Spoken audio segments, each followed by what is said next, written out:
Hello everyone. Today we have cube and cube root chapter 7 class 8 and we are solving exercise 7.2 question number 3 estimation method. Before this we have to learn from 1 to 20 cube, like 1 cube equal to 1, 2 cube equal to 8, 3 cube equal to 27 till 20 we have to learn because we are in class 10 और हमें 20 तक के cubes याद होने चाहिए ताकि estimation method जो है आपके लिए काफ़ी इजी हो जाए। तो एस्टिमेशन मेथड के लिए क्या प्रोसीजर है, उसे स्टार्ट करने से पहले क्वेश्चन नंबर 3 रीड कर लेते हैं। Question number 3 is given, you are told that 1331 is a perfect cube, can you guess without factorization what is its cube root. बिना फैक्टराइजेशन किए आप बता सकते हैं कि इसका क्यूब रूट क्या होगा। और इसी के अंदर 3 क्वेश्चंस और गिवन है। We have guess the cube root of 4913, 12167, 32768। तो हमें इसको फैक्टराइजेशन के अलावा दूसरे मेथड से करना है। तो कैसे हम करेंगे उसको हम देख लेते हैं। तो इसको करने के लिए तो हम सबसे पहले लिखेंगे सॉल्यूशन और लिखेंगे यस वी कैन गेस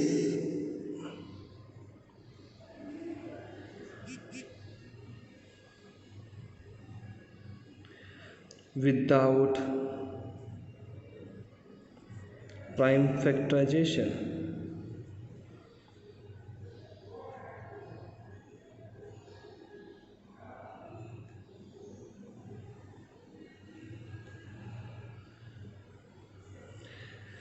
तो हमें अब क्या करना है कि जो हमें नंबर मिला है 1331। हमें क्या करना है, राइट से लेफ्ट की ओर जाना है, इधर से इधर, मतलब इधर से इधर जाना है, यहाँ से यहाँ। और हमें सबसे पहले जो 3 नंबर है, 3 नंबर्स हैं, उसको कैप्चर करना है। तो मैंने यहाँ से 1 से स्टार्ट किया। 1 से जाते जाते हमें करना क्या है, हमारे पास 2-3 ग्रुप आ जाएंगे। तो 3 का जो ग्रुप आएगा वो आएगा, पहला आएगा 1, 3 और 3 मीन्स 331 हमारे पास पहला ग्रुप आएगा, 331 है ना। तो हम क्या करते हैं, हमने इसका 2 ग्रुप बना लिया। वो ग्रुप बनाने के लिए देखो हम क्या करते हैं, 1331 सेपरेट गिवन डिजिट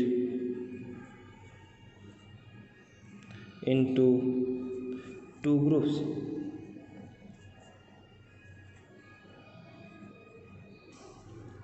अब क्या करना होता है, हमारे पास 2 ग्रुप्स आ चुके हैं। तो अब हम चेक करेंगे कि हमारे पास ग्रुप कौन सा आया। एक आया 1 3 3 1, उसमें हमने एक तो ले लिया है 1 को, क्योंकि 3 का ये बन चुका है। और दूसरा क्या आएगा 3 3 1। मैंने कहा था ना कि आपको पीछे से 3 का ग्रुप बनाना है। 1 2 3 बना तो 1 बच गया, तो 1 को अलग से रखा। तो 2 ग्रुप हमारे पास, एक ग्रुप आया 1 और एक ग्रुप आ गया 3 3 1। अब हम आगे चलते हैं। अब आगे हमारे पास चलने के लिए हमारे पास 2 ग्रुप आ गए। तो हमने चेक किया कि हमारे पास ये जो 331 है ना, 331। अब अगर हमें 331 जाना है तो हमें ये पता है कि इसकी यूनिट डिजिट पे हमारे पास 1 लिखा हुआ है। यूनिट डिजिट पे क्या है, यूनिट, टेंस, 100। तो यूनिट डिजिट पे कितना लिख रहा है 1।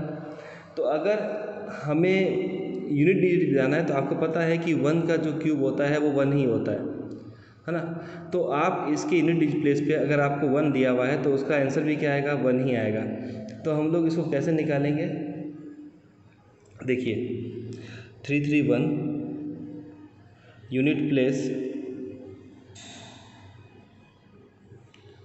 Digit of 331 is 1। तो यूनिट प्लेस पे unit place digit of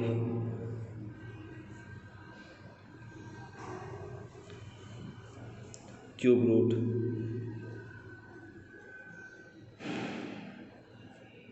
of. अब आपके पास 331 में यूनिट प्लेस पे क्या है, 1 है, तो उसका क्यूब रूट भी कितना होगा, 1 ही होता है, 1 इक्वल टू 1। ठीक है। अब हमारे पास बचा हुआ है 1, तो आपके पास आ गया। अब आपके पास बचा हुआ नंबर कौन सा है, 1। तो अब हमारे पास पहला आ गया 1,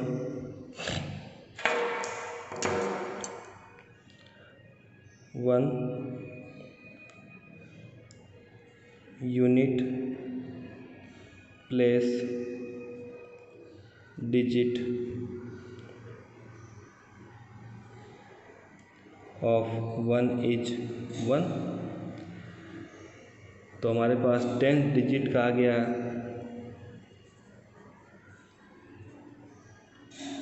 10th डिजिट का क्यूब रूट जो है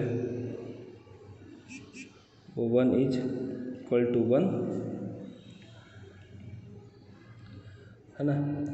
तो क्यूब रूट कितना हो जाएगा, cube root of 1331 equal to, ये अपने पास 333 डिजिट का क्या आया था, 1 आया था, और 1 का भी कितना आ गया, 1, तो 1 और 1, ये आपका आंसर आ गया। अगर इसको आप दूसरे तरीके से करना चाहें तो एक अच्छा तरीका और दिया तो आप उसको भी आप देख लें कैसे होता है। जैसे मैंने यहाँ लिखा है 1 3 3 1, मैंने क्या किया, इसको 2 पार्ट ब्रेक किया, 1 3 3 और 1। अब मैंने इसको चेक किया, लास्ट का डिजिट कितना है, 1, तो 1 का अगर हम क्यूब रूट निकालना चाहते हैं तो कितना होता है, 1 ही होता है। तो इसका एक आंसर कितना आ गया, 1। और उसके बाद हमने देखा ये 1 जो है किसके बीच में है, तो मैंने देखा कि 1 जो है वो 1 के पास में है, तो मैंने यहाँ आंसर कितना लिख दिया, इसके क्यूब रूट कितना होता है, 1। तो इसका आंसर कितना आ गया, 1 1 11 आंसर। इसका दूसरा एक क्वेश्चन और ले लेता हूँ मैं ताकि आपको आसान रहे। जैसे कि लिया मैंने क्वेश्चन नंबर 2 ले लिया, मेथड यही अप्लाई करना है जो मैंने दिया है, पर ये प्रोसीजर है, सिंपल तरीका एस्टिमेशन का। ये तरीका भी आप यूज़ करना चाहें तो कर सकते हैं, कोई प्रॉब्लम नहीं है। मैंने लिया है 12,167, मैंने कहा पीछे से 3 का नंबर, तो 12,167 है ना। अब अगर आप चेक करेंगे कि 167 में 7 कब आता है पीछे, वो तो आपको पता है 7 कब आता है, जब आप 3 का क्यूब निकालते हैं। 3 का क्यूब कितना होता है, 27, पीछे कितना है 7, मतलब यहाँ 7 तब आएगा जब हम 3 का क्यूब निकालेंगे। तो मैंने यहाँ इसका आंसर कितना लिखा, 3, क्योंकि 3 का टेबल में 3 बार करने पर कितना आता है 27, और पीछे हमें 7 चाहिए। और ये जो 12 है, 12 किन के क्यूब के बीच में है, हमने पीछे देखते हैं। 12 जो है हमारे पास 8 और 27 के बीच में क्या आता है 12, तो यहाँ आंसर कितना है 2 और 3, तो इन दोनों में छोटा नंबर कौन सा है 8, तो 8 किसका क्यूब है 2 का, तो हम यहाँ पर क्या लिख देंगे 2, तो आपका आंसर कितना आ गया 23। एक और कर लेते हैं समझने के लिए, 32,768, फिर से 2 पेयर, पीछे कितना है 8, तो हम देखते हैं 8 कब आता है, तो हमने देखा 8 ये रहा, तो 8 खाली एक ही टाइम आएगा, वो है 2 की पावर 3 करने पर। तो हमने जब यहाँ पर इसका क्यूब रूट निकाला तो 8 दिया हुआ, तो 8 कब आएगा, जब 2 आएगा पीछे, और यहाँ रहा 32, तो हम 32 को चेक करते हैं पीछे के नंबर से, 32 कहाँ आ रहा है, तो 32 आ रहा है हमारे पास इन 2 नंबर के बीच में, 27 और 64 के बीच में कितना आ रहा है 32, तो 32 इन 2 के बीच में आ रहा है, 3 क्यूब और 4 क्यूब में दोनों में छोटा कौन सा है 3, तो ये आपको यहाँ पर लिख देना है। तो आपने कितना लिखा 3, तो ये आपका आंसर कितना आ गया 32, मीन्स 32,768 का अगर आप क्यूब रूट निकालने जाते हैं तो कितना आएगा 32। तो ये आपका मेथड था जो बताता है कि ये जो आपके पास एस्टिमेशन मेथड है उसे कैसे सॉल्व करते हैं। शायद ये वीडियो आपको समझ में आया होगा। Thank you.